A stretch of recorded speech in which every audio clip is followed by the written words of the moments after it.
twaraye twumvise twaraye tunabonye President Tshisekedi mu nama yararimwo President wo muri Congo yarayagirije u Rwanda ko ruriko rukora genocide mu nama yabereye mu Busuwisi hari i Geneve kabisa i Geneve voilà ni ibintu twagerageje kumva ni ibintu twagerageje kubonesha amaso mu byo yavuze mbega wo nk'umusisanguzi ivyo bintu bivuga kwiki tubamvuze ati genocide eske yo muri Congo izokwemezwa canke ntizokwemezwa inyishu ni oya yego gituma itazokwemezwa niyi n'umuntu yashoboye ni umuntu muri diplomasi ateye ubwoba sibaza ko hari umuperezida twaye Congo baganya diplomasi babona ku rubuga rwa diplomasi ko u Rwanda yaruhejeje ana mu gukora n'u Rwanda bahisemo mu misi yahera bararufatira n'ibihano bya byose ni kubera President Tshisekedi yego aromba n'ubwo ariko araca mu bihe bitoroshe ariko no mu president mwiza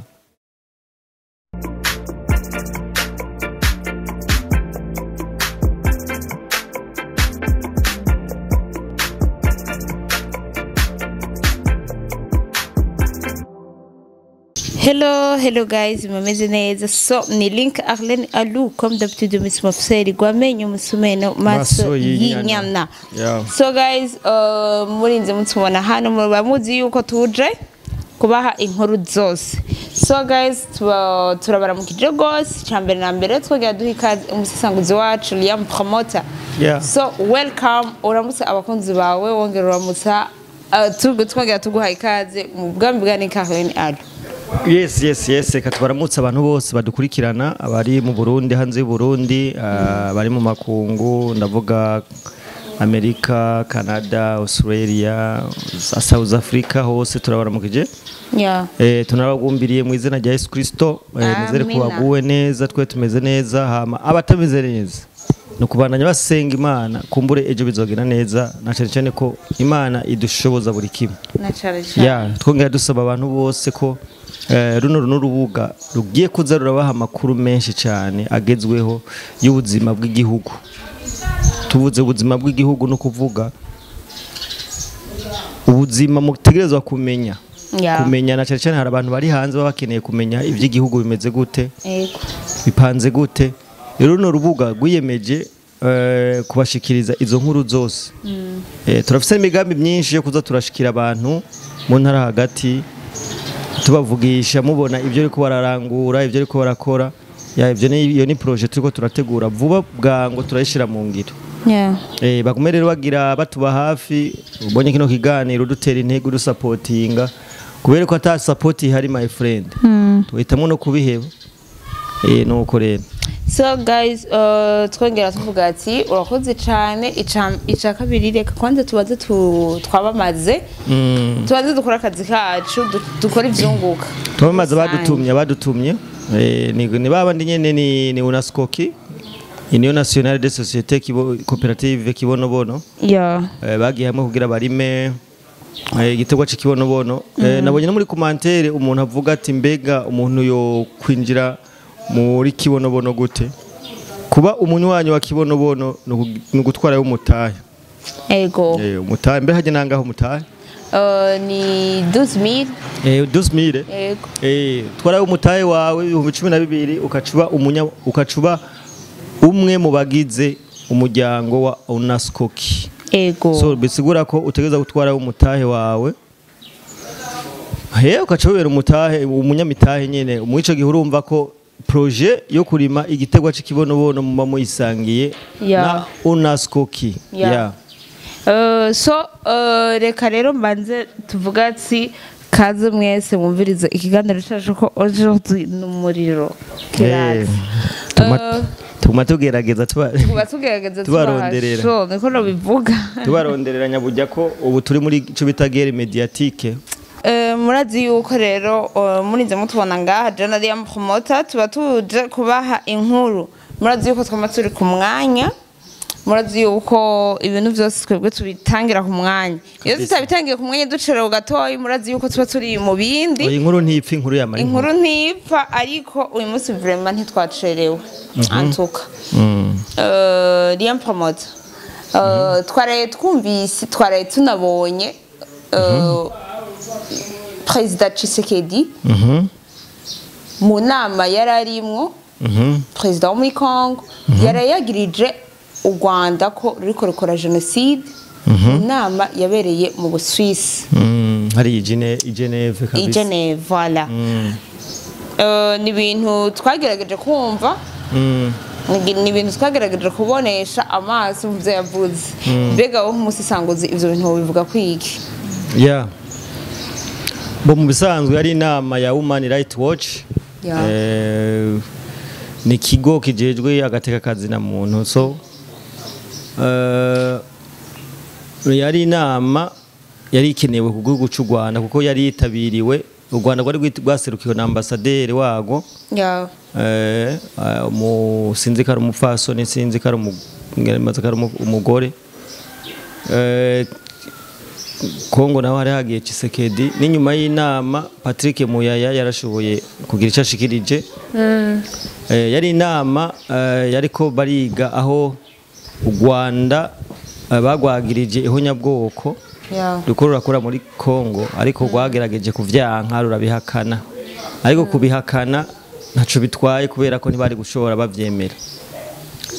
rero Perezida Tshisekedi yarashoboye gufata ijambo rikomeye cyane te n'ubwoba yaravuze nti yavuze ingingo zitatu asaba ko boyigako kandi ko bobikorerako ikintu cya mbere cyari mu iyo nama Tshisekedi yavuze nti turakeneye ko genocide yemezwa ari cya mbere icya kabiri turerekana aho genocide yakorewe icya gatatu asaba ko ababikoze bokurikiranwa no gutungana byari ibintu bitatu kwemeza genocide kwerekana aho yakorewe ibimenyetso simusiga hamwe n'intuzenyo nuko abayikoze bahanwa n'amategeko bo mu bisanzwe twese turazi ko muri Kongo hariko haraba genocide imaze imyaka 30 mbere muri Kongo baramaze no kwitorera izina bayise Genosco umva Genosco ni kuvuga ni ihonyabwoko riba ku banyagihugu mu nzira yo kwiba ubutare amabuye y'agaciro ukagenda muri Kongo ukurikiye amabuye y'agaciro ariko ugiye no kugira ihonyabwoko rero yaravuze aratanga n'ibimenyetso hariho n'amavideo kuri screen bagomba batanga amavideo bakerekana abana bajyamye mu maraso kuvuga igihugu ca Kongo cari cagiye hajya nk'ikintu cavyiteguriye by'ukuri nk'ikintu cavyiteguriye barashoboye kwerekana amapreve yose ashobotse urumva hari jambo ariko natangaye mbonye ambasaderi w'u Rwanda avuga yabanje yabaza perezida w'iyo Human Rights Watch aravuga ati eske ngo bino bintu muri ngo Kongo guri kiragiriza u Rwanda ngo muwamuzi ko ngo ari ibintu bidatohoje cyangwa bidafashe hari jambo yamwishuye yavuze ati ibyo muraza kubivugana ujya twaye perezida ujya wa perezida atwaye Human Rights Watch abaye ati ibyo muraza kubivugana na Tshisekedi hanze muraza gufata umwanya mu bivugane uvuga ati agaciro yabihaye iryo ni jambo risugura ko amakungu yose aramaze kubona ibiriko biraba kandi hari raporo yatanzwe na Human Rights Watch mu misi yahera ivuga ko bakoresheje icogajuru satellite barakoresha n'amafone baravuga nti burya muri Kongo ariko harakorwa ihonyabwoko haramaze gufa imiliyoni zirenga 7 z'abakongomani urumva zishwe n'iki zishwe n'u Rwanda ibyo byose byarashoboye kugira ane kwerekana rero hari abantu jewe sinumva ukuntu imyaka 30 ishobora guhera hataremezwa iyo genocide. Abantu bakwiye kumenya none kubera iki itemezwa, kubera iki mu Rwanda yaciye yemezwa. Mbe urazi ko mu Burundi twakorewe genocide abantu, kubera iki bitemezwa. Aha rero niho hari ikibazo. Mu masezerano abazungu bagiraniye n'abantu, hariho abantu bitwa Empire Hima, yarayo yuko bashobora kubakorera ibyo bashaka, bagafata aka karere k'ubuseruko.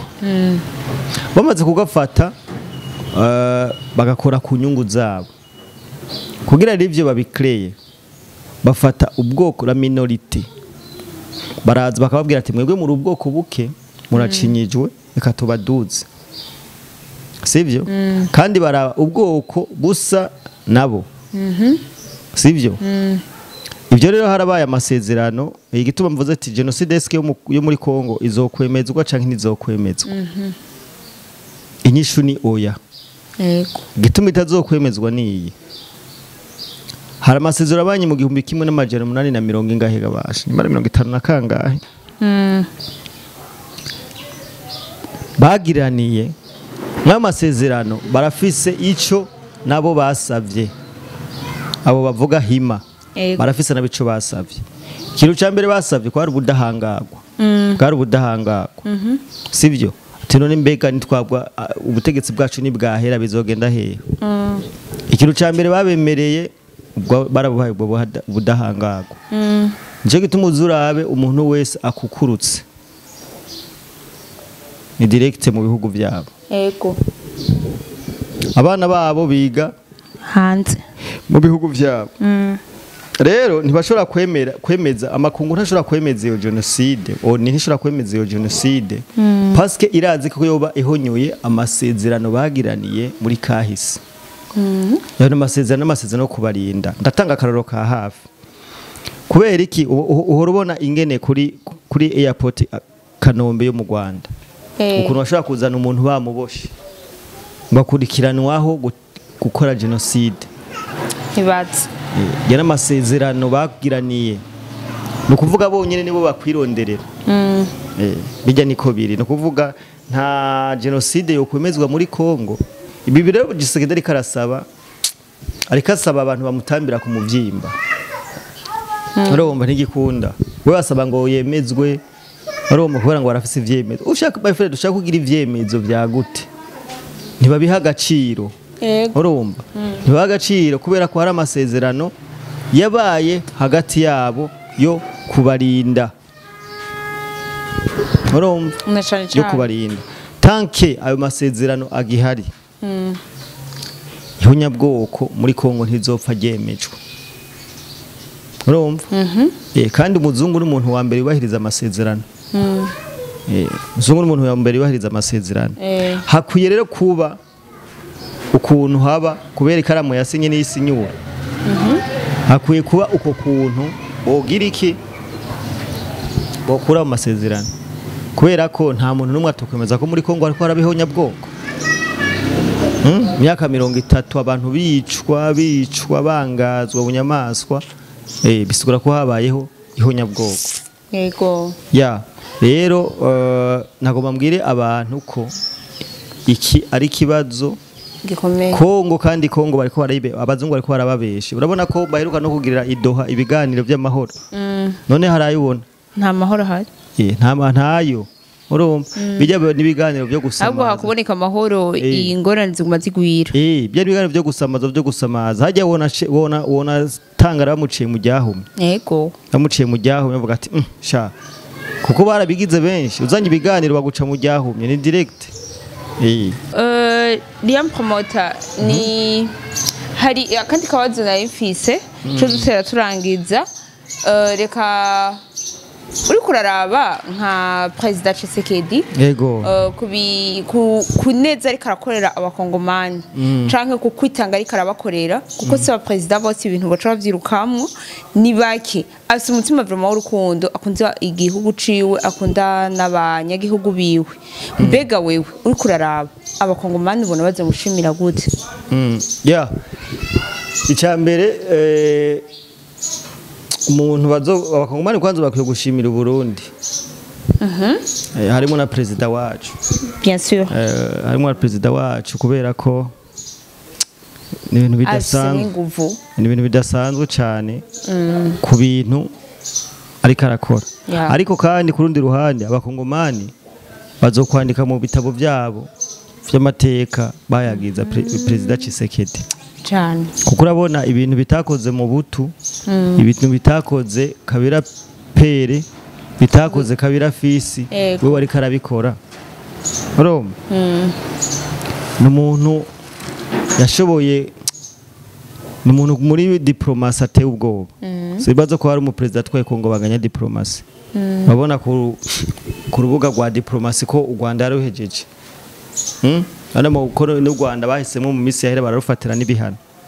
bya byose ni kubera President Tshisekedi yego aromba nubwo ariko araca mu bihe bitoroshe ariko no mu president mwiza ni mu president bakongomani bari bakeneye abakongomani bakwiye kumushigikira bakamusapotinga kugira ngo bagumane intwari yabo yego sivyo nabo n'abanyarwanda hari umunyarwanda araho umuze haraho avugisha ukuri mu Rwanda ahubwo bazova mugirana nabi barafinda reka ndagushiremo aka audio kiwe natoya ahantu umve ingene yarika ahayagiza nani President Tshisekedi hamwe n'abarundi muri rusange ndaburi ikihe kingana iki ngo yegure niyo yavaho uzaza niwe bazabona ko ari umwanzi mubi gusumbya Tshisekedi. Nuko reka nkubwire niba hari umuntu witwaye nabi ku butegetsi bwe ahubwo baza abanyekongo ninde witwaye neza ku butegetsi bwa Kongo ninde washoboye guhagarara ku ruhando rw'igihugu akadefanda igihugu akakirinda abantu b'abamamyi bose baza kukimama uwo ni uzajya mu bitabo by'amateka ko yahagaze bwuma bumetalike nk'uko umunyarwanda ashobora guhagarara ku Rwanda ntihagire uruvogera Tshisekedi buriya urabona ko azajya mu bitabo by'amateka arimo neza kuko ibyo Mobutu atashoboye Kabira Pere ibyo atashoboye Kabira Fisi imyaka 18 yamaze ku butegetsi ibyo atashoboye we yarabikoze diplomasi mpuzamahanga ntazo bigeze bakora we yarazikoze